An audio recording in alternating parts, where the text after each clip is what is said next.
Well, good morning and welcome to Garden America. We are back for the weekend. Hope you had a good week. I'm Brian Main, along with my buddies, my colleagues, my cohorts, John Bagnasco, Tiger Palafox. Off to a rough start there, Tiger. Tiger Palafox, the whole gang is here. We noticed that a few of you were tuned in before we went on the air this morning on Facebook Live. Got to see us chit-chatting, but there was no sound. Also, those on Biz Talk Radio, welcome to the show. It is the weekend. Unless you're listening to this show pre-recorded, maybe it is still the weekend. Maybe it's during the week, middle of the night. You can catch us in a lot of places now, digital. You can also catch us streaming. You can also ask Alexa. Say, Alexa, play Garden America radio show. And you know what, Tiger? She plays it. Right now. And if people are listening to it loud in their house, you just sent off a bunch of Alexas. Absolutely. Alexa, play Garden America radio show. It does work, though. It does work. And again, we're streaming. You can go to our YouTube channel, Garden America Radio Show. But please go to our website. If we could just ask you one thing, visit our website at least once a day. That's all. Click away. But you'll want to stay once you click, John, because you can sign up for the newsletter. A lot of different things happen. There's videos. There's links to the newsletter. It's a cornucopia of a lot going on, Tiger. Cornucopia. Way to throw that in there during this wonderful fall day. Oh, yeah, that's a good word. Yeah. Thank you. A good fall word. It's a good fall word. Yeah. Did your parents have a cornucopia that they would put out on the table during Thanksgiving or anything? Probably. Nothing that comes to mind, but I'm sure we did. Yeah. You know, they weren't, well, they were into holidays, but in the gardening aspect of it, somewhat, I guess. I always just used to try to look, why is it that shape? Like, who thought that was a good idea for a shape of a basket? You know? Well, you know where the corn part of that comes from? No. It's from the Latin word cornus. Okay. Which means horn. Horn. Okay. Right. And most everything is derived from Latin. No, a lot. From Greek. Greek. Well, yeah, Greek, Latin. Yeah. But Latin and Greek, especially in gardening. Oh, gosh. You know, botanical names. Different genera, species are always Latin and Greek terms. And you took Latin. Or Latinized terms. You took Latin in school during the last century, correct? They only thought true. Latin. It was the last century. It was the last century, yeah. I had 2 years of Latin in high school and 1 year of Greek in college. By the time I got into high school, they were not teaching Latin anymore. Yeah. Took Spanish, took French. Into trois, quatre, uno, dos, tres, cuatro, you know. By the time Tiger was in high school, Latin really was a dead language. Yeah. Even cursive stopped. So we've got a lot of people tuned in on Facebook Live this morning. Good morning to Rochelle. Sue is with us. Of course, Dane is with us. We've got our Pakistani friends with us. A lot going on today here on Garden America, so we do appreciate some you nice tuning fall in. weather. Yeah, Gina so says nice here in Idaho. San Diego. So nice now. Oh, Gina got an email that her plants have arrived from Holland into the United States. Now they got to ship them from the U.S. to Idaho. Wow. So that's going to be interesting to see how the peonies arrive. That sounds like a tribe on an island someplace. You know, the peonies have arrived. They're the little tiny. Yeah, little tiny island. Exactly. I'm sure we offended somebody, right? No matter what you say these days, someone's going to get offended. Go Padres. Go Padres. If people are watching right now on our Facebook Live, we're all wearing somewhat brown or a hat or John shirt. Exactly. Right. So, and those across the country, they're like, why are you talking Padres? Hey, we have come on. something to cheer We about. got to support the hometown team that's ahead of the Dodgers 2-1. One more victory tonight, fellows. And goodbye, Dodgers, and hello, next round for the championship of the National League, right? Yep. Is it Joe Musgrove tonight? Joe Musgrove on the mound tonight. All right. Who pitched the no-no last year, the no-hitter. San Diego native. Boy. His folks own a coffee shop up in Alpine. Oh, really? I didn't know that. Yeah. And in fact, after his win in L.A., I guess the next day they were lined up outside the coffee shop in Alpine waiting to get their coffee and snacks. So congrats to the Padres, our local baseball team. Yep. The first time in, 16 years they had a playoff game in San Diego? 84, I think is what well, they no, said. but I'm saying a playoff game that was That's played what in I'm San saying. Diego. It was 80. No, it was 16 years ago. It was 16. Oh, I think okay. 2005 or 6, right, John? Right. Yeah. Oh, Wasn't no, it was like the last time they won I'm talking a game. about a playoff game played in San Diego. Yeah, I was reading a stat, and it was the last time they won a game in front of a hometown. It was longer than that. Yeah. Yeah. So congrats to the Padres. Do it again tonight, weather permitting. Speaking of the weather and cooling off, we got some rain Perfect fall yesterday. weather. It is perfect fall weather. Rain could be in the forecast today. Great, right? I had rain all the way down. Did or- you? or- Did you really? Just a drizzle, like Well, a, yeah, like a haze. a mist, Yeah. heavy mist, where you had to turn on your Wipers. windshield wipers. And then you think it goes away and you turn them off and they come back on again. yeah, that's why I do the intermittent. You're kind of an All these- intermittent guy. All aren't these you? different settings for your wipers. John has one of those really high-tech cars. Just senses the rain. Senses the rain. No, actually, his car doesn't. No, his No. car does not. You know the last thing John cares about is a car. Yeah, Just give me something to drive. John's lucky his car has windshield wipers. I don't care about technology. Does it go forward? Does it go left and right? Does it go backward and forward? Yeah. Hey, speaking of that, this is a terrible segue. We're going to get to the quote of the week, but let's talk about today's guest for our faithful followers, listeners, and viewers, Tiger. Diane Blazek, right? Yeah. Oh, sorry. Oh, I was yeah. Did you? distracted? I saw that. A little dead air there, and I was like, Yeah. Tiger, hello, Tiger. He Like catch last it- week when he said, "Aren't you going to call the guest?" and the guest was And on. the guest was on. I watched Right. the show afterwards. It was funny. He's like, "Call the guest. Yeah. The guest is on." Yeah. Just talk. He usually catches up during the breaks, Yeah. so we haven't had one yet, so it's why he's a little behind. So we'll be talking with her about. Yeah, we're gonna. So Diane's the board, or a board member of a lot of different groups. The All American Selection, which is a selection group for award-winning plants, as far as maybe new introductions or different plants, new breeds, and things like that. She's also on the National Gardeners Bureau, which talks about more garden themes and things like that. So she's going to be joining us to tell us about this year's winners, what's coming up in the next year, and different other programs they're putting together for gardening. Since it's been such a hot topic for the past few years, they're really working hard on making sure that it keeps fresh in people's mind, especially with this idea of growing your own food, pollinator gardens, switching over to more native landscapes as well. If you get the newsletter, you would have known a lot of what Tiger just said, because that's part of our newsletter. Go to our website, gardenamerica.com, click the tab and subscribe to the newsletter, and you'll receive it early Friday morning. Yep. I get it at both my emails, my work email and my home Gmail. If you would have gone to the newsletter, you would have seen that there's 200 All-American test gardens in the United States, and there's a little link that you can just click, and it'll show you the one nearest you. Now, see, that's just an example of the newsletter that John puts together and spends so much time each week. So subscribe to the newsletter. There's articles on the various guests. We post your pictures. You can send John a picture of what's happening in your garden. Maybe it's a flower, plant. Maybe it's a little animal, a critter running around. We'll post it. So the nice thing about this weather that we've had too, I feel for so long my garden was stressing out. But now that we got that little bit of cool weather, Doesn't it look comfortable? It does. Yeah. Things seem more alive. Vibrant, right? Yes. And I don't feel this yes. need to go out and water.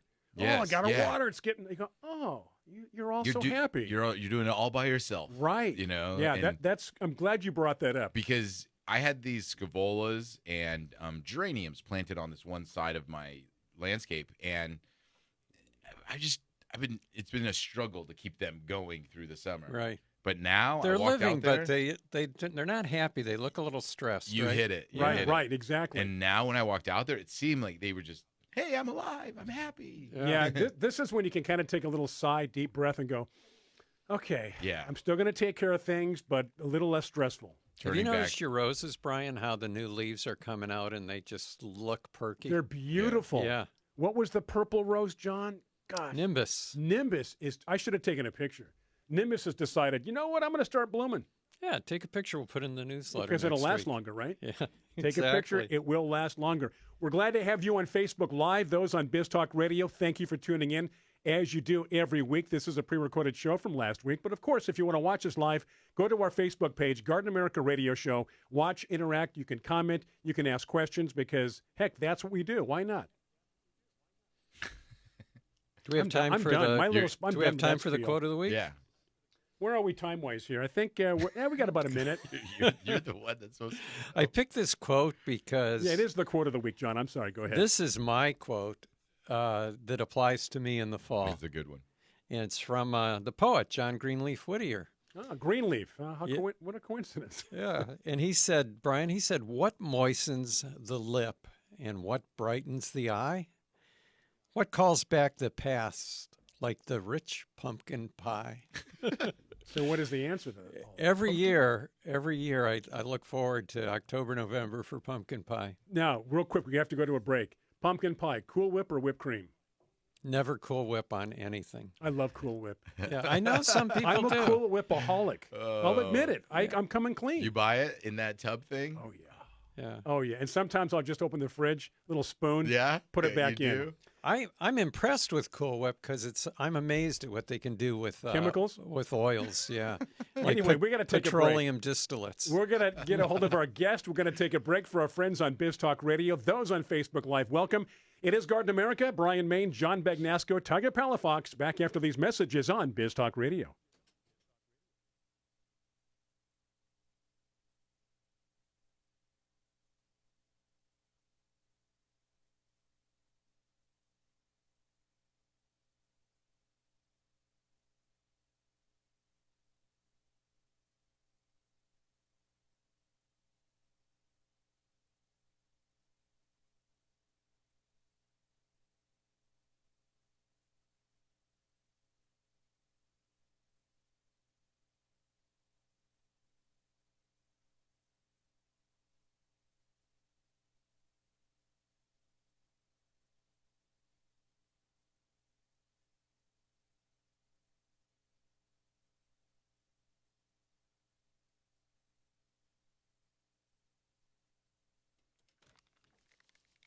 All righty, welcome back. We are back in the saddle, back in the studio here, broadcasting from the iHeart Studios in San Diego, California.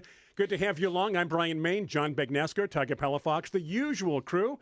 We had the first segment done, over with, out of the way. We're going to move on now to segment number 2, which means, Tiger, we're going to bring in our guest, and Diane is ready to go. Yeah, Diane is joining us this morning, longtime friend of the show and prior guest before. You know, you've been on the show many of times introducing the AAS winners, plant winners before, but also we're going to be talking about the National Garden Bureau this time as well. Diane, I don't even know how to introduce you because you're just a board member, a member. You help out so many different gardening organizations. Do you have a title that you go by? Yeah, that's kind of a good question.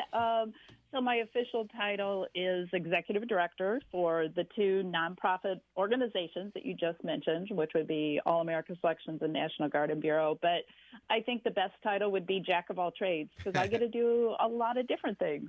Yeah, and you're such a influential person in the gardening industry in the sense of seeing these new introduction plants, helping them sort through whether they're going to be good or not, or what people are excited about.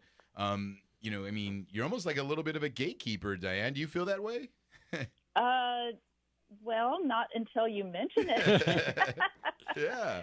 So, rather than a gatekeeper, maybe I'm a gate opener. There you go. Because what we like to do is, well, specifically with National Garden Bureau, is work with all the breeders for their new introductions. We come out to California every spring and see what they're introducing, and then August seeing the vegetable trials. So we like to pass that information along to garden communicators, consumers, retailers. Anybody can go to this website and see what the new varieties are from our members. And then on the other side, like you say, we trial things. So again, we work with breeders from around the world, and they submit some of their new varieties. They're very selective. We get a limited number, maybe like 50 a year. And then we have our volunteer judges who do the trialing and rate all these new varieties that we get to evaluate. And if the judges say, hey, this is a superior garden performer, then we are able to promote it as an AF winner. And now I want to make something clear to people listening is, because you're not just rating this on the cool factor of the plant. I mean, sometimes when people go to the AS website to see the winners, it's not so much that, this flower is bigger or bolder or colors that have never been introduced before, but it could be something as simple as an echinacea, but it just performs way better than some of the prior varieties, right? So it's about performance, disease tolerant, pest tolerance, viability of the plant, right? Oh, you nailed it. You are exactly right. And So yeah, what the breeders do is they tell us, what is better about this one. So obviously they don't put everything in, but the ones that they select truly are selected for superior garden performance. And our tagline indicates that. Our tagline is tested nationally and proven locally. And that's because of the number of judges we have throughout North America. So yeah, these judges are very critical. They're tough. They really want to make sure that this plant performs well. And of course, that's our standard also. It has to perform in enough different regions across the U.S. in order for it to be an AS winner. Yeah, and I will say, so, coming from a nursery owner's background, seeing these AAS plants come through the garden centers, come to market, I mean, it's shocking to see the difference in some of the original plants and then now what hits market, especially when it comes to these blooming perennials. Because a lot of times, I mean, the perennial flower, they'll come and go. There might be a lot of deadheading involved, or the size of the plant might not be something that you wanted it to be, but it's what it was because, growers were working with what they had at that time. But now with, international breeding programs and, through these trials and stuff like that, I mean, you've got plants that are, self-deadheading or just, performing for longer periods of time in the garden and much better than they ever had before, which makes it so easy for people to just take home and plant them and be successful. And, I think that's what you want, right? Oh, yeah, it's what we want. It's what you want. It's what the breeders want. It's what the consumer wants. So absolutely, it's all about performing better in the garden, having the gardener be more successful. And you brought up perfect examples with perennials. Our entries, more often than not, it is disease resistant, better branching, more flowers, longer bloom time.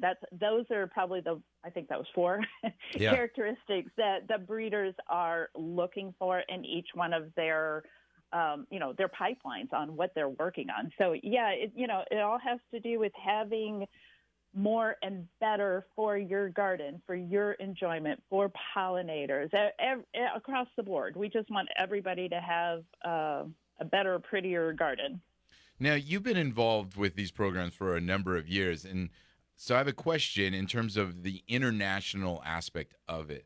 Has it become easier for, breeders from all around the world to share their information, share their success, introduce plants into other markets? You mentioned, international breeders. And, I know one thing that John battles because he's very involved with roses is getting roses from other countries, getting them imported in the United States. Has that become a little easier for breeders, or have they found ways that they can do this more successful? That way because we here in Southern California, we know we have a climate similar to the Mediterranean, parts of South Africa, just other parts of the world. And in Australia, that they bring plants here that are very successful, do very well, but we would have never been able to know that without this kind of talk amongst these breeders all around the world, right? Yeah. I think in so many ways, the world is becoming a smaller place, and I am continually amazed at the partnerships that maybe it's a North American-based company, but they do this travel around and they form a partnership with another breeding company, or maybe it's an individual who's doing some backyard breeding and has this cool thing. And there's a lot of rules working with the different governments and making sure it's fair and equitable if this is something native to Australia, but we're bringing it here, and making sure that some reimbursement goes back, because the days of plant stealing is gone.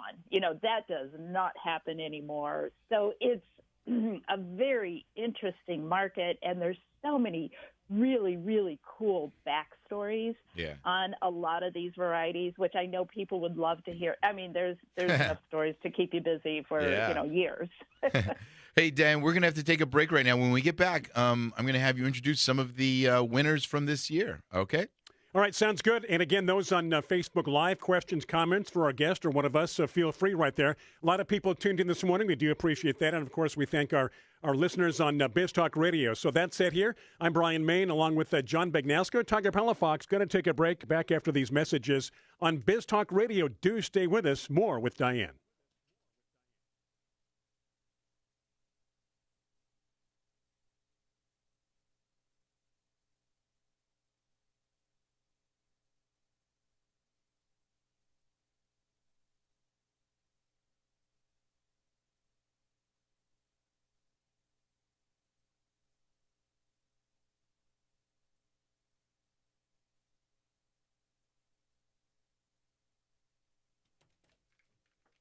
And just like that, we are back. Thank you for tuning in. We love to see our Facebook viewers, our listeners, those on Biz Talk Radio. Thanks to Stephanie and her team. They keep us on the air nationally every week. Great job on that. We do appreciate it. So again, those watching on Facebook Live right now, questions, comments for our guest, Diane, one of us. As we continue, Tiger, back to you, then back to Diane. All right. Excuse me. Sorry. Before the break, we were just wrapping up our discussion about all of Diane's hats that she wears. But one of her, I think, probably maybe more fun hats is being able to be in the process of selecting the All-American Selection plants on an annual basis. And, Diane, there was some exciting plants that happened this year, and it's been such a big, few years for gardening. How influential is that in your selection when you see such an influx of new gardeners on an annual basis coming in and putting out there the plants that what are they going to want to see? Well, that's an interesting question. And, did all these new gardeners influence how we judge the trials or what we selected? No, because we've been doing the same thing for 90 years. We are celebrating our 90th anniversary. However, the messaging is great because like we were talking about earlier, when you put something through an AAF trial, you know that it's going to perform well. So that's really good for all these new gardeners because if they're trying something for the first time and they fail, way too often they think it was them. Well, it probably wasn't. It might have been Mother Nature. It might have been, some poor seed germination or something. And so we do like to talk to people about how the AAF winners are so much easier to grow. Or, for example, if you have a tomato, you're not going to get just like 3 beefsteaks. You're going to get a lot of beefsteaks off of these newer varieties because that's what the breeders are breeding them for. Yeah, definitely. So what are some of 2022, 2023's winners? Well, let's talk a little bit about perennials just because in so many parts of the country, perennials are planted in the fall. It's a great time. It's a perfect time to plant them. So our perennial trial is somewhat new. So we don't have a list of hundreds of perennials like we do with the annuals and edibles, but there have been a couple new ones recently that are really amazing. First of all, an echinacea. I think you had mentioned an echinacea earlier. So this one is a seed echinacea, because we do trials for both seed and tissue culture and vegetatively propagated items. But this one is called Artisan Yellow Ombre. So being that it's from seed, it's going to be readily available, do a lot of mail order, online kind of things. You'll also be able to find it as plants. But it's called Yellow Ombre, which you can kind of visualize. I know on radio you have to visualize. So imagine a deep, beautiful golden yellow that also will morph into lighter and darker shades. And so one of the things earlier when we were talking about breeding more flowers, a good thing to look for is better branching or basal branching. The more branches you have, the more flowers you have. And that's one of the things about this yellow ombre echinacea. And I mean, I'm looking at the flower now. I shared the link for those of you watching on Facebook Live to the website that has all these plants listed. That flower just tells me fall. It's that kind of golden, not bright spring yellow, but that kind of golden kind of yellow that you have. And then the echinacea flower is something that just makes you always think of fall as well. So yeah, if you're looking for something to plant right now, what a great selection that one would be. Exactly. Yes. And then leucanthemum too. So that's another really good one because of the way that these white flowers will hold up so well. And a lot of people think of leucanthemum as, a certain height, maybe 18, 24 inches or something like this. This new leucanthemum called Carpet Angel is a ground cover leucanthemum. So it's pretty short. It's only going to be like 6 to 8 inches, kind of depending on your climate. But then it will be covered with these double flowers. I think they look like angels. They've got this double frilly in the middle and then these nice, long, elegant petals on the outside.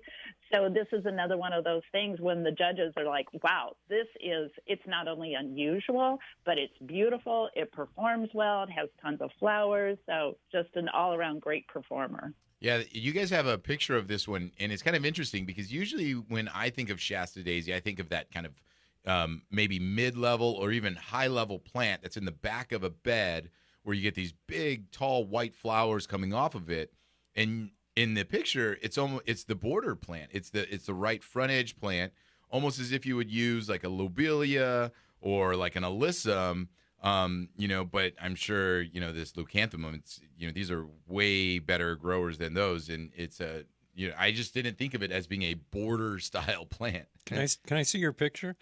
The reason I ask is I happen to be looking for some low ground covers. Yeah. Well, there you go. You can find one now. That is exactly what I need. I'm glad I came in today. I was going to say, aren't you glad you're here, John? Yeah, I learned so much. Yeah. Sounds like my job is done for the day. Okay, I can go kick back now. I also learned that when we talk to Diane, we need to refer to her as Madam Director. Yeah, that's true. No. That's too formal. Do you want to list a few more, Diane? Yeah. Okay. So I have like 2, maybe 3 more perennials that I want to talk about. I'm just right on perennials right now. That's on my mind. There's a new salvia. Salvia Blue Bayou, which I love the name. It's by Byou, not bayou like in a Mississippi bayou. So this salvia, we were talking earlier about deadheading, and longer blooming. So this is what you're going to get with Salvia Blue Bayou. Not only are the colors a very vibrant purpley blue, they will bloom earlier and then they will rebloom. So you've got a really nice, beautiful, maybe right behind your leucanthemum carpet angel, you would have this nice contrast between the blue salvia and the white leucanthemum. Okay, that's awesome. Hey, my friend Tony on the East Coast is asking if that... Does it work with roses? Yeah. If that leucanthemum we were just talking about, the daisy, would work well with roses. I think it would be awesome. Yeah. Especially, I would think so. Yeah, especially if you've got roses that lose some of their lower leaves, and you've got that in front of them. And it would fill, yeah. I think it would be great, Tony. Go for it, Tony. All right, back to Diane. What other perennial? You just finished on the salvia. What else is there? Okay, let's wrap up with 2 more. So we've got a rudbeckia called American Gold Rush. Now this one isn't brand new, so you might have seen it out there, but I wanted to mention this one because it just seems to be like the new industry standard for rudbeckia. I think a lot of people know Gold Sturm, and so this one was trialed next to Gold Sturm, and they said it outperformed, especially with disease resistance, especially with the number of flowers. So American Gold Rush is one of those rudbeckias that should be really high on your list if you're growing rudbeckias. All right. Rudbeckia, I'm trying to pull that one up right now. It's another yellow one. It would look great with the Echinacea yellow ombre, if you want two kinds of yellows. Okay.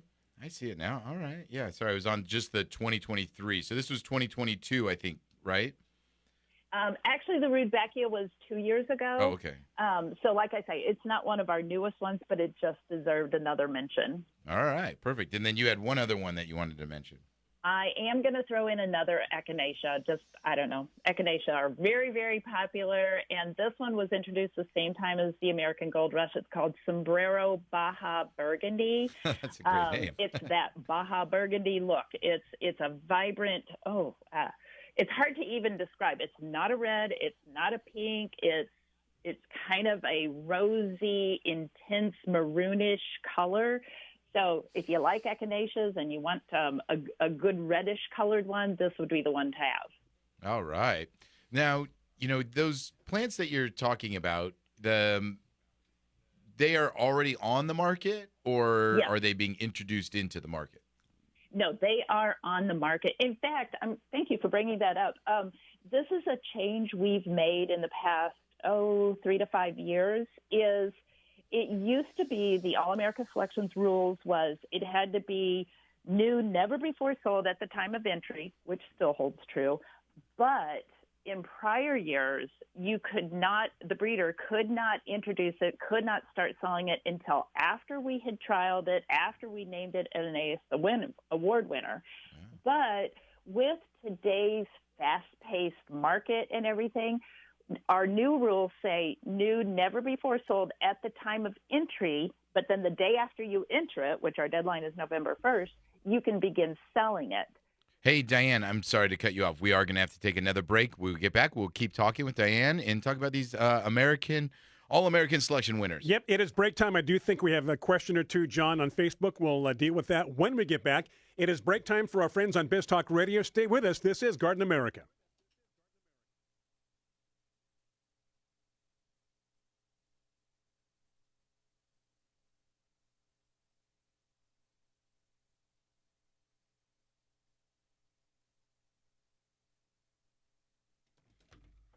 Okay, we are back. Those on Biz Talk Radio. This is the final segment of our number one. And again, we do hope that you get our number two in your market as Garden America continues every weekend. Welcome to the show. I'm Brian Main, John Begnesco, Tiger Palafox. We are in the midst of our great conversation with Diane Tiger. Let's get back and do it.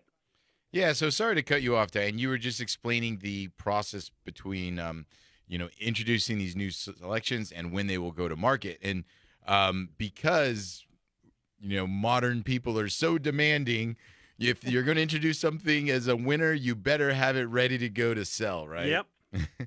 Exactly. Yeah, for years, that's always been one of our requirements is you have to have a certain inventory of product available before you introduce it. But now the fact that, because, you guys know the chain of distribution. It starts with the breeder and the broker and the grower and the retailer and the mail order and everything. So it takes a while to get through that chain. So what we were trying to do is make our AAS winners more readily available. So that's why we changed that rule. And so, pretty much it's open. Well, all of them are open to the entire market. Nothing is exclusive. And so you can find it at local garden centers. We also have where to buy options on our website. So there's this little blue button on the website if you're looking, and that's primarily mail order resources. Yeah, no, I did see that. So if people are looking for these plants, they can go to the AAS website to find out where they can buy. But at the same time, also, check with your local garden centers and ask for them because, that's the way that, different local areas may find new plants. And, as nurserymen, also, there's always new stuff, but we also want to be able to carry whatever the customers are looking for. And so we have to find out from sometimes our customers what we should bring in for them. And, obviously these plants are going to be good selections. And you do break it up by regions as well, which is really nice for people to know that they're going to be successful because you guys have already done the legwork of making sure it's going to do well where people can buy them, right, Diane? Exactly. Yeah. The regionality is important. If it's a national winner, that means it performed in all 6 regions. If it's a regional winner, all you have to do is look at the website, see which region it was, and you know that it's going to perform well in that region. All right. So now I'm going to have you switch hats a little bit. Now going over to the national. Oh, no, wait a minute. We have a question, right? Yeah, there's a couple questions sorry. on flowers before we get to vegetables. And Carla in Huntington Beach, Diane, she says that the salvia sounds like a must-have, and she wants to know if it stays self-contained. She says that she loves salvias, but sometimes they take over the garden. I wish I had that problem. I do have this planted. Now, see, I'm in Chicago. I'm zone 5. I do know that it was trialed, like I say, in all 6 regions. None of our judges made any comments about it taking over, and this is a 3-year trial, a 3-summer trial. So I'm pretty sure they would have made some comments about that, to the negative side, because nowhere did anybody say super vigorous or anything like that. It was healthy and it's strong and it performs, but it wasn't one of those takeover ones. All right. Plus, that's what pruning shears are for. Yes, and the shovel. And then, excuse me, Millie in Napomo says, would you please say the name of the leucanthemum again? Yes, Carpet Angel. Carpet Angel. Mm-hmm.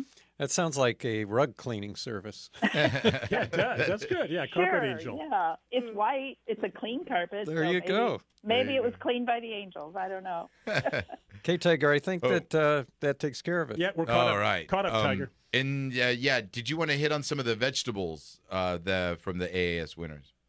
Sure, we can always talk vegetables. Oh, goodness, we have so many. It's hard to decide.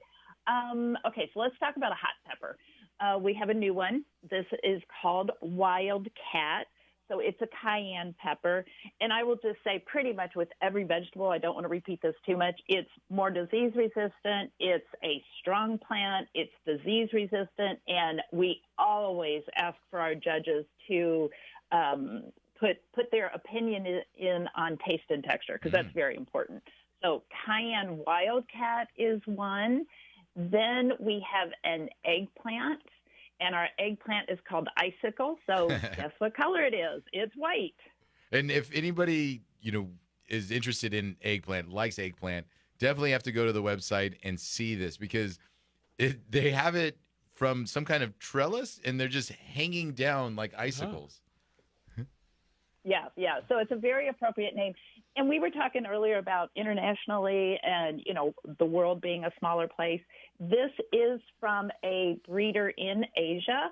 And it's very interesting how they have come to know AAS and work with AAS. And you get some very interesting vegetables when you're working with breeders from a larger geographic area. And this is one of them. Yeah, that's a fun one. If you like eggplant, definitely suggest looking for that. What else do you have? Well, let's see here. How about a purple pepper? We've had a lot of purple winners recently. This purple one is called Dragonfly. And from my understanding, now I can't say that I've ever had a purple pepper, and I didn't even get in the gardens to try this one. But a lot of purple pepper. Man, I'm doing a tongue-tie thing. They usually have kind of a thinner wall, which, who wants a real thin-walled pepper? You want that thicker wall. So this one was bred to be a thicker-walled purple pepper. So it's a sweet pepper. It's not a hot one. But, of course, again, the yield, the flavor, the taste, the texture, and everything is very superior. All right. You know that Peter Piper picked a peck of purple peppers. Yeah, but if Peter Piper did pick those purple peppers, how many pickled peppers did Peter Piper pick? That's the question, right? You guys have been. I'm not even going to try to compete with that one. Diane, you've been talking this whole time. In their head, they've been rehearsing that for this exact break moment to be able to introduce that, because right when you were talking about tongue twisters and you mentioned purple peppers, I could guarantee John and Brian were going to bring in Peter Piper into this discussion for sure. That's good. Hey, so we are going to have to take a break in about a minute, Diane, Yeah, so I just wanted to let you know. But when we get back from break, switch hats a little bit. National Garden Bureau, since we've been talking vegetables, therapeutic gardens are hot with them. And, I know that you guys follow just the concept of gardening there much more. This isn't specific plants. This is more ideas, more ways to garden, and, pollinator gardens, therapeutic gardens, vegetable gardens. So when we get back, we will start to hit on therapeutic gardens with Diane Blazek. Nicely done, Tiger. Way to pad that time there. Those on Biz Talk Radio, news coming up here in just a very few moments, if your market does carry us. As far as the second hour is concerned, we're back at 6 minutes after.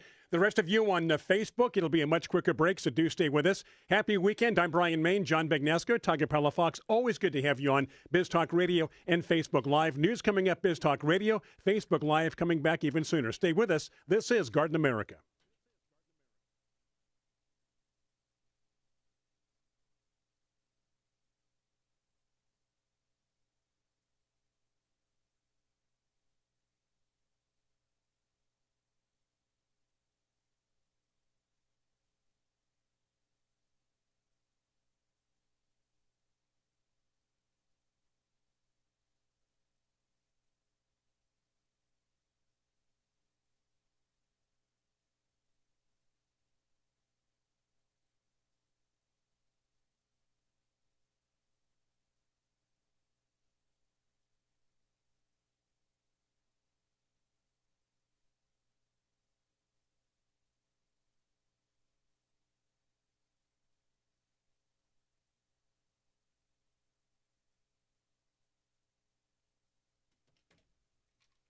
Welcome back. It is hour number 2. Those on Biz Talk Radio. Yes, hour 2. Hopefully you were with us with hour number 1. If not, you can certainly catch up. Those on Facebook Live been with us since the very beginning. We are back. Happy weekend. Brian Main, John Begnasco, Tiger Palafox having a great conversation with Diane. Tiger, if you're ready to pick back up, let's do it and bring everybody else with us. I just want to just briefly introduce Diane right now because I'm perusing the National Garden Bureau's website, and I love this right away. Beginner tip: knowing your growing zone is one of the important first steps for planning a successful garden. And that's, I think, where the National Garden Bureau comes in. It Right. just helps people, with these hard to navigate things with plants and makes it easy for them. Because you might get really excited about something and then find out it's not going to grow here. Yeah, You know? exactly. So therapeutic gardens, though, Diane, that's something that you guys have been working on for the past year, right? Yeah, for quite a while. It actually got its start in 2014, and that year what we decided to do is some sort of give back program. So we wanted to identify some way to give back to all these wonderful people who are out there gardening, and we honed in on therapeutic gardens, and ironically, we found one of the best sources in our backyard, which was the Chicago Botanic Garden, because they have a therapeutic garden certificate that they provide, and a number of people have gotten it. So we started doing a fundraiser, and then there was such good support, we didn't have to do the fundraising anymore. We got sponsors. So we have Cicada Seed America out in California, American Meadows, which is on the East Coast, and then we also work with Corona Tools as an in-kind sponsor to give tools to therapeutic gardens. But the gardens have to apply, and then they get narrowed down by a panel of judges who really know their stuff about therapeutic gardens, and then we put it up on our website, and the public votes. And the first place winner gets $3,000. Each of the two runner-ups gets $1,000. Now, this year we ended up with one garden had to drop out at the last second unexpectedly. So we had a first place winner who got $3,000, and then the runner-up got $2,000 this year. Now, tell our listeners a little bit about what is a therapeutic garden. Yeah, it's they are amazing.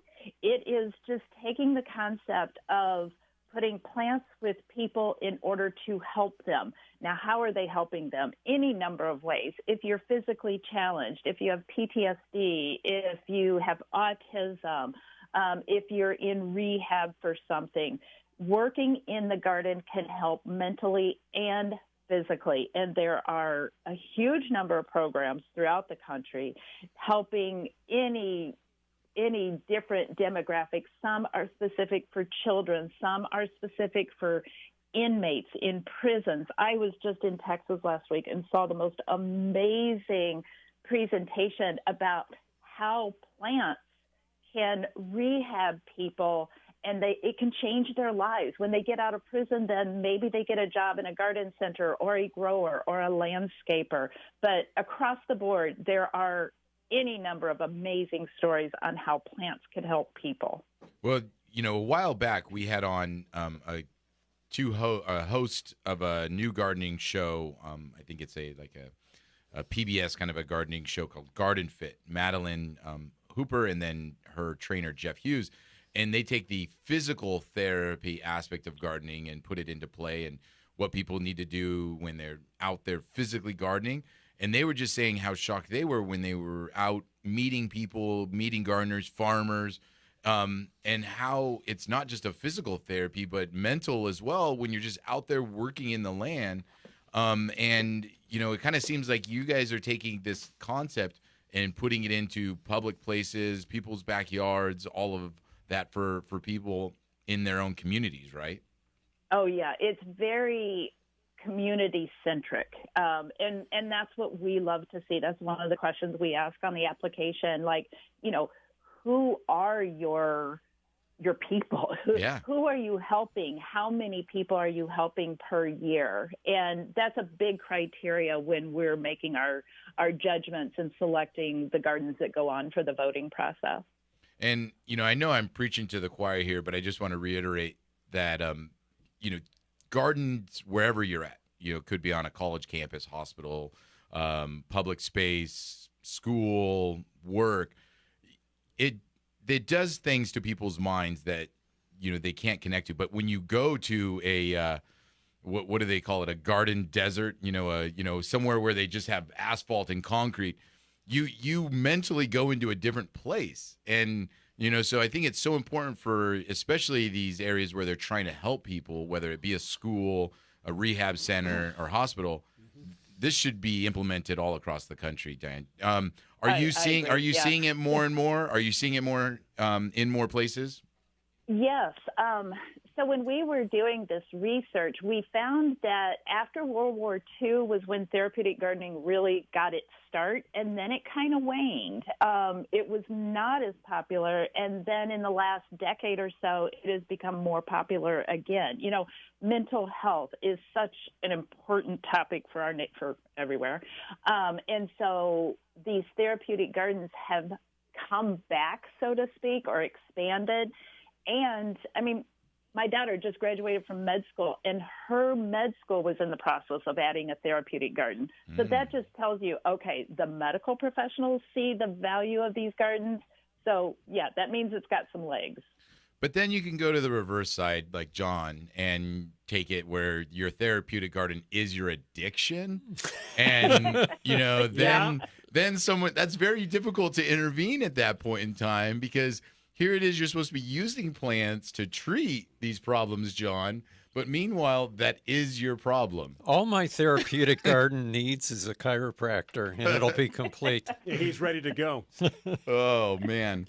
But, and on the National Garden Bureau, you guys have different gardens that people can visit listed there as well, right? Absolutely, yes. We thought, we're going to recognize the two that won the money, but we want to recognize everybody who has applied, because I think what if you find one that's in your backyard? Well, maybe you want to volunteer. Maybe you want to donate. Maybe you know somebody who should attend. So, yeah, it's just, I get tears and goosebumps when I talk about this because of the impact that these gardens make. So we encourage everybody to be supportive of therapeutic gardens everywhere.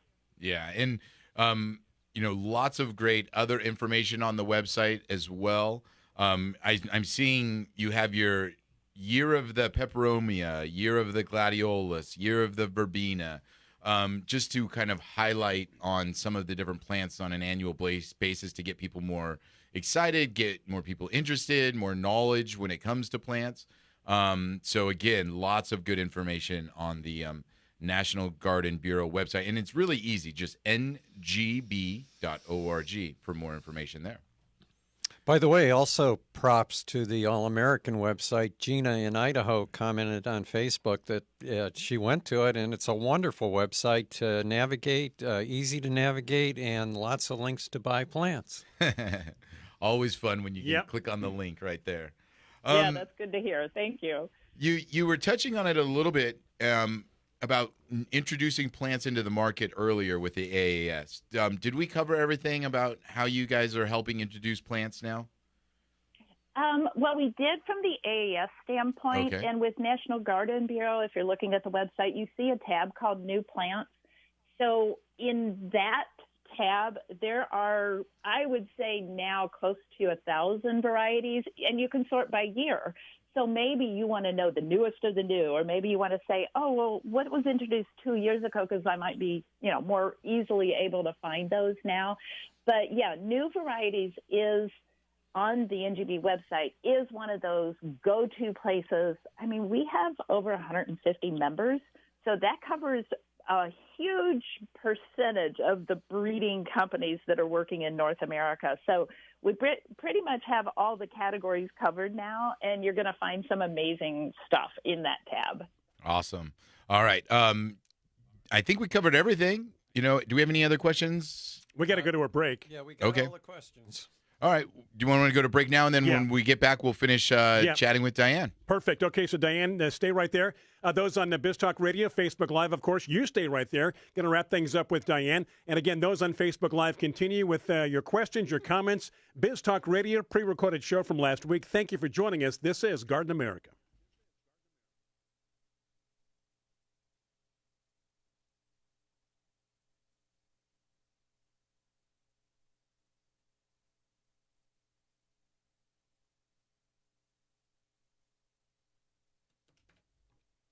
We have made it back from the break, which is always a good thing. And again, last week we talked about the fact that we hope you do enjoy our breaks. John is concerned about that. And of course, now that we're closing up with Diane, people are rushing in their questions. Oh, okay. All right. Yeah. Of course. So we will continue as we have returned Biz Talk Radio, Facebook Live.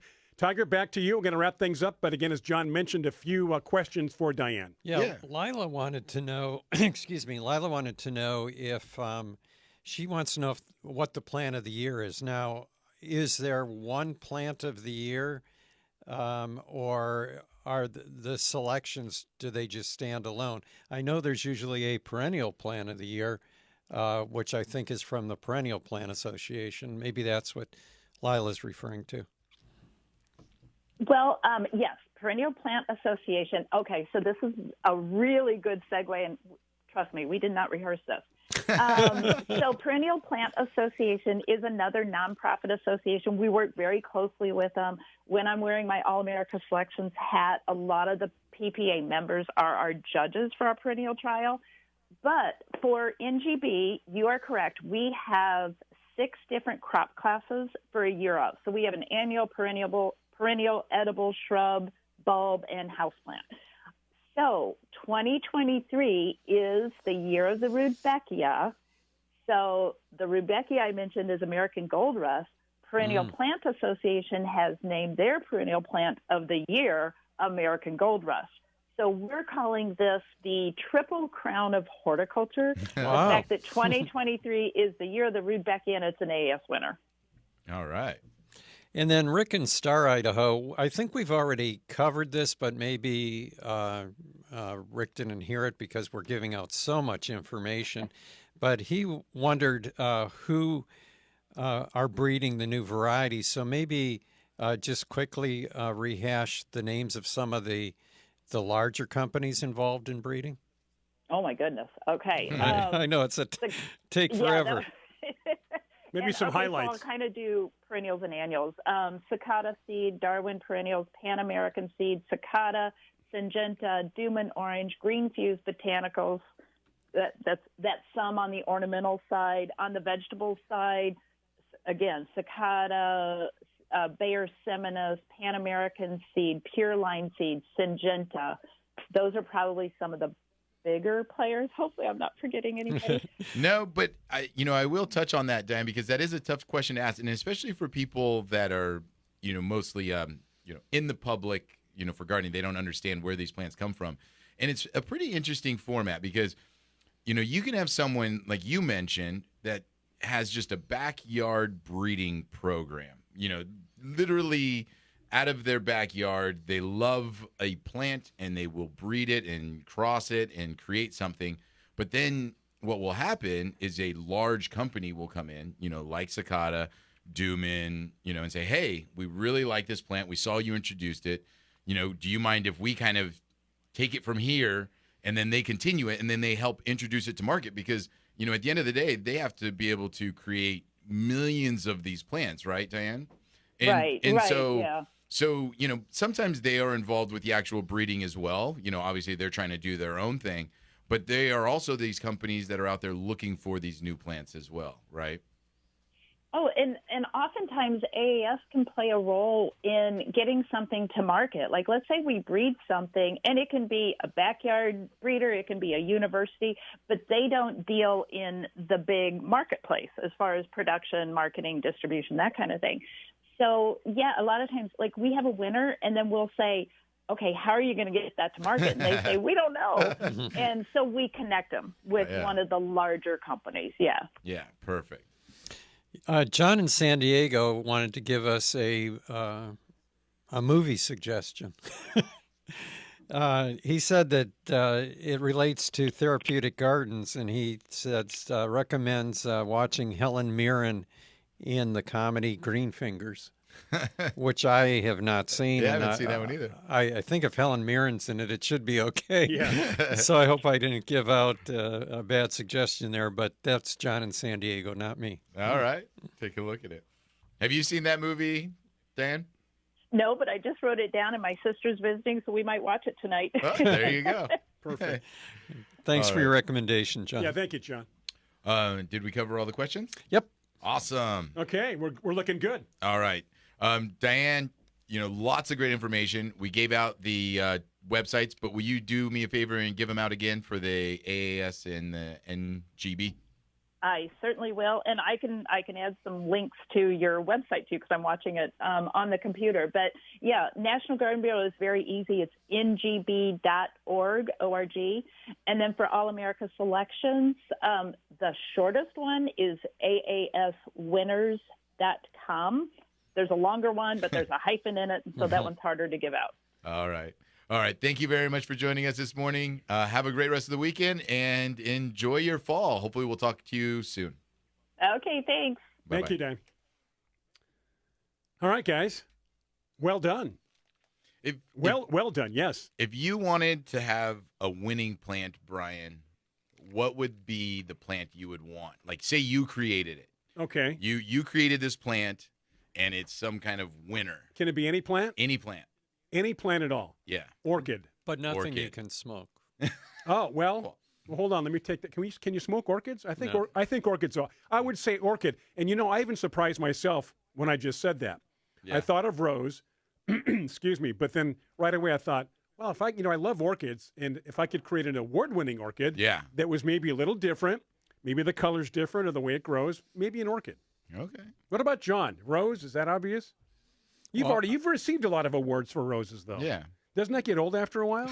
Yeah, it's true. He's got a whole room dedicated It's like to for it. the 10th time his Oscar winner is. Some of the awards have monetary compensation with them. Yes. So those are the ones I would like to get. Now let me ask you this. Do those monetary awards depend upon what kind of plant or flower we're talking about? In other words, would an orchid or a rose be more or less the same, or does it just vary? It just depends. Okay.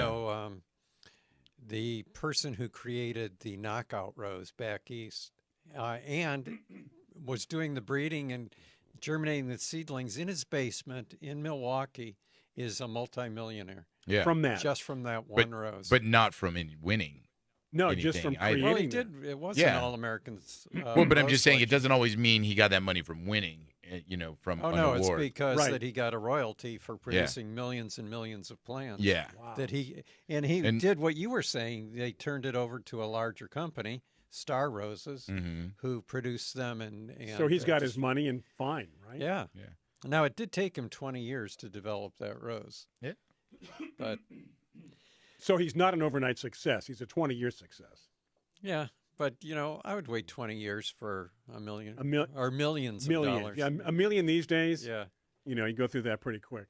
I think his home garden now has something like 3 or 4 full-time people that just work in his home garden. Okay, we are going to take a break. We have 2 more segments to go. Those on Biz Talk Radio, those on Facebook Live. Thank you so much for joining us here as we continue our Saturday morning / Saturday afternoon together. Be sure to visit our website, gardenamerica.com. Support the cause. It really helps us.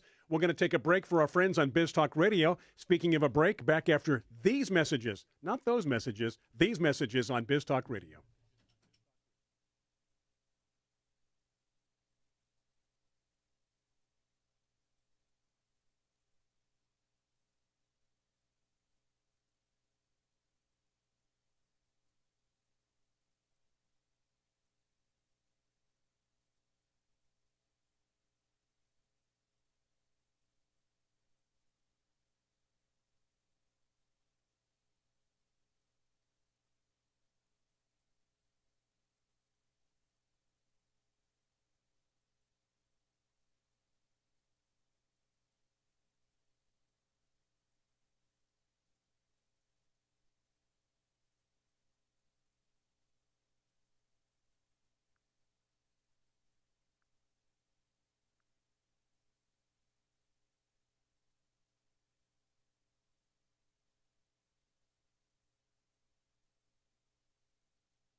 Okay, we are back, and we are back live on Facebook. That's why they call it Facebook Live. Those on Biz Talk Radio, thank you for tuning in. Pre-recorded show from last week.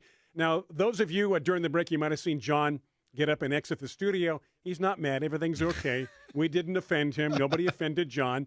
But Tiger, why don't you tell everybody where John is going and why he left in such a rush? I just like that you right away want to nail down that it's not because he's mad that it offended him that he left. But I'm leaving the show. I'm not coming back. John's going to go do a Zoom talk for the Manhattan Rose Society. So he's Manhattan, New York. Manhattan, New York. Right. Correct.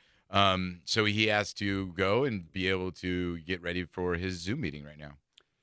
Zoom. Yeah. Wow. Connecting the world. That's kind of neat, right? Being able to go to a meeting and he doesn't have to fly to New York. Yeah. He can just do it on the Zoom. We use Teams here at iHeart. How do you like? Same thing. Yeah. It's all right. It's, you can put one panel up, or you can do the Brady Bunch panel. You can do your meetings without having to go to the conference room. Exactly. Or meetings with people across the country, which for the most part that's what that's for. So it is Tiger and myself. Tony says yay, and John is off with his Zoom meeting. There's a text message on my phone. Have no idea who it is. Good job. But questions, comments as Tiger and I continue for the next about 30 minutes, maybe less than 30 minutes. So, I mean, the nice thing about this time of year for San Diego and most of Southern California is we're getting almost clear of the hot weather. We can get Santa Ana winds and hot weather through October. So not until November are we really in fall for Southern California.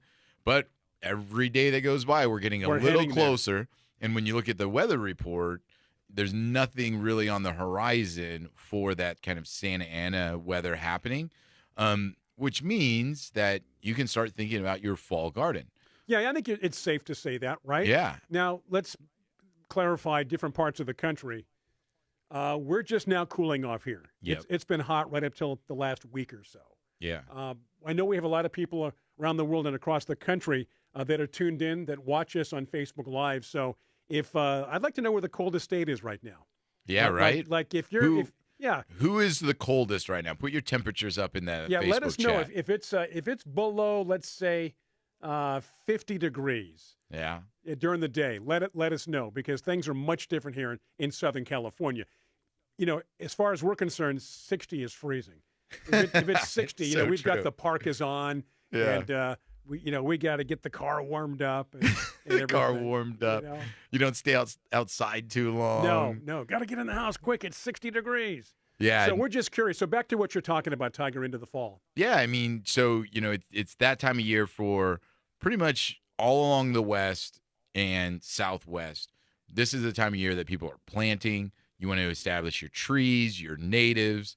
If you're planting a new garden, this is the time of year to do it. If you're putting in new grass, this is the time of year to do it. And the reason why this is the time of year is because it is cooler. You have 6 months before the summer weather comes back around, so you're hoping that the plants get established. That's what the it is, roots establishing, grow. right? A lot of it? Right, exactly. And it's easier, as we talked about. You walk out now and you don't have to water every day just to make sure your plants are alive. You can skip a couple days, and they actually do well with this weather and grow and become more vibrant. So, this is the time of year when you want to really get out there. It's funny because everybody talks about the spring, and for the East Coast, the spring is the time of year because that's all they have. They have to get it done in a few months, and if they don't, then winter comes and you got to wait another year. Exactly. But for Southern California, the Southwest, and the West Coast, right now it should be the biggest planting time of year for us because it's easy, things grow well, and you can save on all the heartache and effort that you would even if you did plant it in the spring. Right. Now we got a couple of responses. John's brother Dave. Okay. I believe he's still in Michigan. I know he was going to move. Yeah. He says a balmy 39. 39. So it's October 39 where Dave is back east, and Lenore 85. But she's in canyon country. And that's an extreme. As she mentions, that's much cooler for her. Yeah. And it was for us here in San Diego. a few weeks ago when it was in the 90s, 95, 100. Yeah. It got into the mid 80s, and that was like a cooling trend. So we do get it, Lenore. Yeah. Dave, balmy 39. Wow. Jeez. Yeah, already. Yeah. So I yeah, don't- other does it- people, let us know Does where it you get are. What's 39 happening? in San Diego? Yeah, it does occasionally, but that's a front page news. Yeah. You know, now in the mountains, we should we have a lot of microclimates here in San Diego. You've got the beach, you've got the coast, you've got the inland, The mountains. you got the mountains, and you got the desert. Yeah. So mountains here in San Diego, we can be in the mountains in 40 minutes Right. or less. And it's snow, cold up there. and it cold snow. So Yeah. it depends on where you live in San Diego, Southern California. And then the other thing that made me think about it, where Dave is too, is they're seeing the change Right now. in the trees, the yellows, the golds, the reds of all those fall trees starting to lose their leaves, starting to change the seasons. And Now all we of have that. patches of that here in San Diego, right? We claim we do. Like it's which heading south, old 163 south, Through like the downtown area where Going all the into sycamore downtown. trees. sycamores. Yeah. Are there maples as well or not? No, Okay. no, just sycamores. The only trees that we have that really, well, I mean, not only. I mean, we've got sycamores, we've got liquid ambers, but then we have other trees like cassias,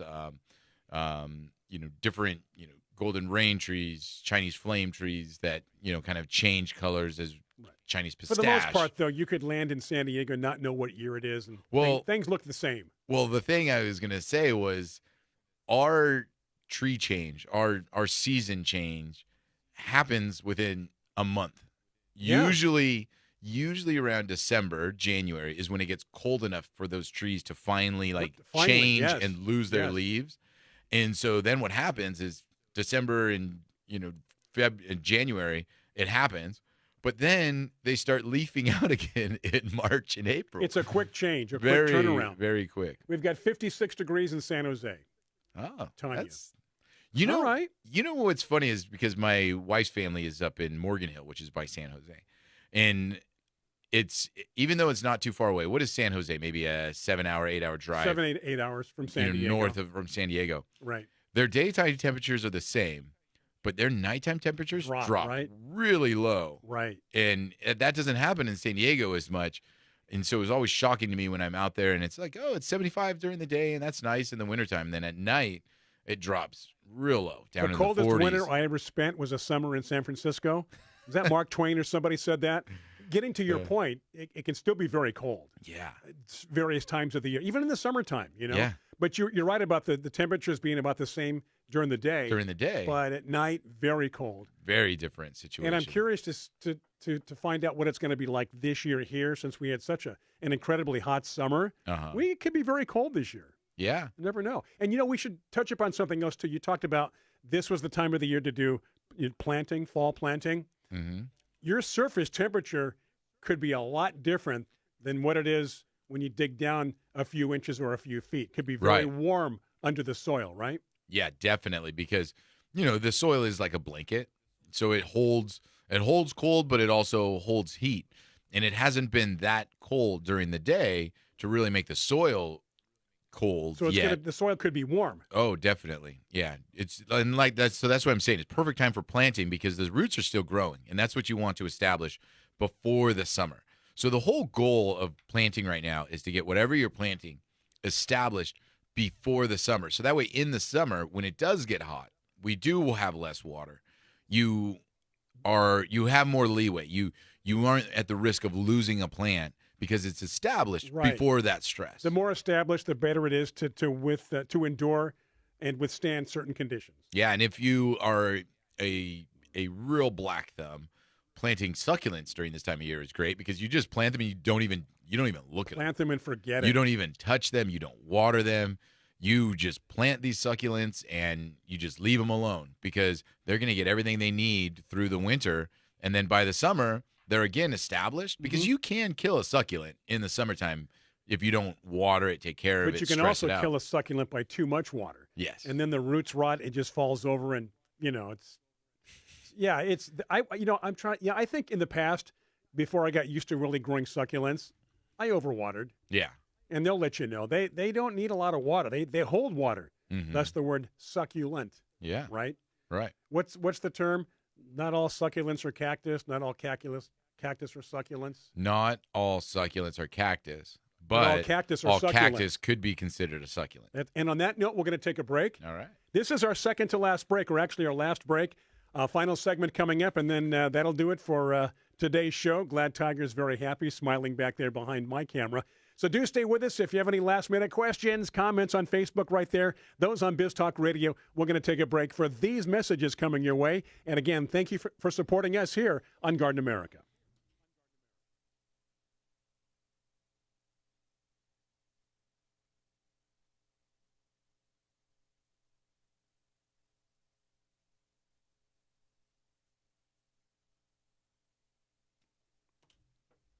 All right, we are back after that rather short break on Facebook Live, a bit longer on Biz Talk Radio. So again, we want to thank our sponsors and the people who support this show on Biz Talk Radio, and all of you who watch us on Facebook Live. A lot of people this week, so we do appreciate that. John is off to his Zoom meeting to the good folks in Manhattan, right? Yeah. And it's Tiger and I for the next 7 minutes. I wonder, the rose collection in Manhattan, right? Because it's just got to be potted roses everywhere. Well, in Manhattan, yes. As you get into upper state New York, Yeah, that's different. New Jersey, We're much- talking the much different. Manhattan roses. But a lot of people, I guess, they do a lot of rooftop gardening in Yeah. Manhattan, downtown. I mean, we Is there talked such a about it. It's gotta downtown New York or whatever they call it. be.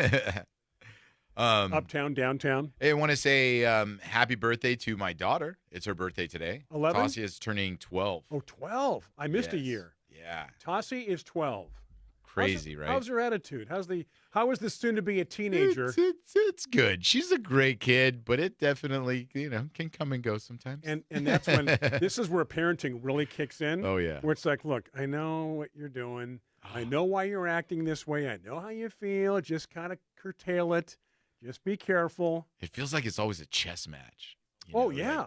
how are they going to act if I say this? If we do this, what are we going to do here? Oh, A lot of psychology goes into it it. does. I used to tell my son when he was younger, when he would get a little bit like sassy, thought he knew it all. So I said, he was about, I guess, 10 or 11. I said, let me ask you a question. You think you know more than a 5-year-old? Oh, he said, absolutely. I go, you probably do. Now look at my age and look at your age. Do you think I know more than you? Ooh, good point. He stopped and thought about it. He goes, yeah, I guess so. So you play down to their level a little bit. Yeah. And I tried to compare things to his world. Yeah. And then he would understand it. Being able to associate it with what he really is going through or what's happening in his life. Right. Yeah, I see that. Yeah, all right. Exactly. Good point. All right, I'll remember that one. Little parenting tip. Yeah. Now your son is how old? He's 7. He's got a couple of 2 or 3 years to go. Yeah. Yeah. He's got a couple more years to go, but he's very strong-minded as well. But Right. he can do some good. He's a good kid too. And much different raising a daughter than a son. Very different. I mean, night and day. Night and day difference, and night and day difference on the attitudes. And I'm not trying to associate all male or female together because I think my daughter is very unique. She's kind of tomboyish. She's not driven by some of the things that are, girly or anything like that. But just way different in personality. Yeah. Yeah, just way different. You would never think they come from the same house. And a lot of people listening and watching us right now, they've raised kids. They know they've got grandkids. So, yeah, they know what we're referring to. But it's a great experience. And I remember somebody told me, as your kids are growing up, just enjoy every stage they're in. Yeah. You say, oh, they're moving out of that, that toddler stage, and now they're moving out of this stage. But every stage is new and different and fun. And then you start to see their personalities develop. Well, see, and that's the thing too is Janine and I were talking about this stage because as her birthday, whoever's birthday approaches, you start to think like, oh wow, 12 years old. What was happening in my life when I was 12? I kind of feel Tassia is at that age now where her core memories can be recalled now. Meaning, even at my age now, I recall a lot of things happening at 12. 13, 14, 15 years old.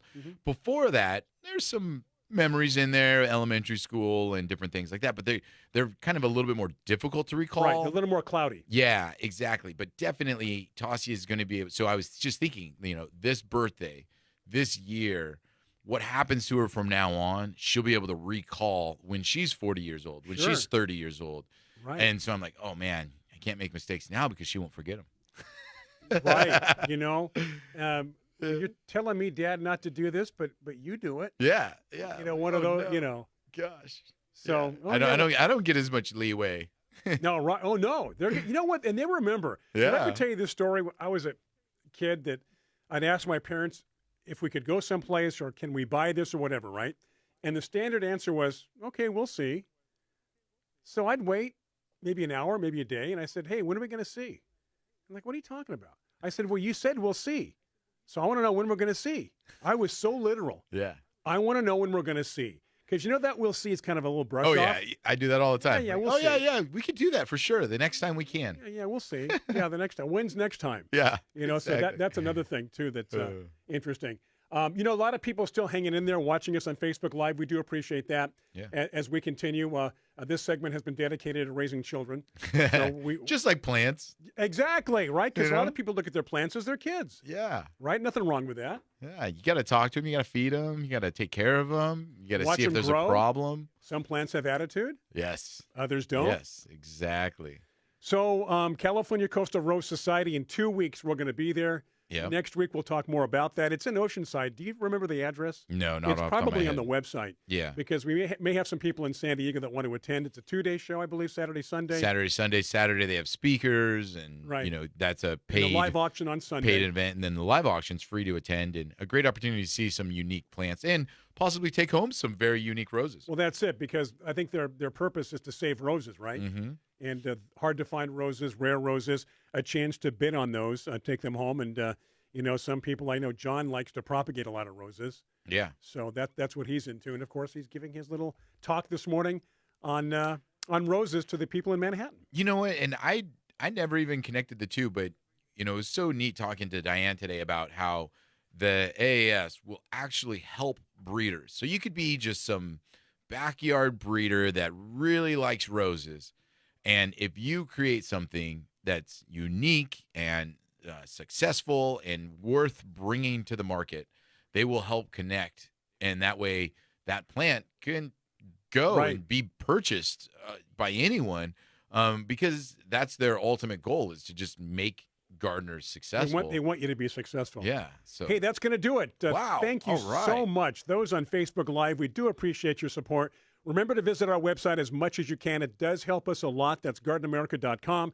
You can watch archive shows on our YouTube channel. Subscribe to our YouTube channel while you're there. Like and subscribe. That's Garden America Radio Show as well. I want to thank Diane, our guest today. A lot of great information. John Bagnasco, Tiger Palafox, I'm Brian Main. Thank you for tuning in. Have a safe rest of your weekend. Have a safe week, and we'll do it again next week right here. Biz Talk Radio, Facebook Live on Garden America. Take care.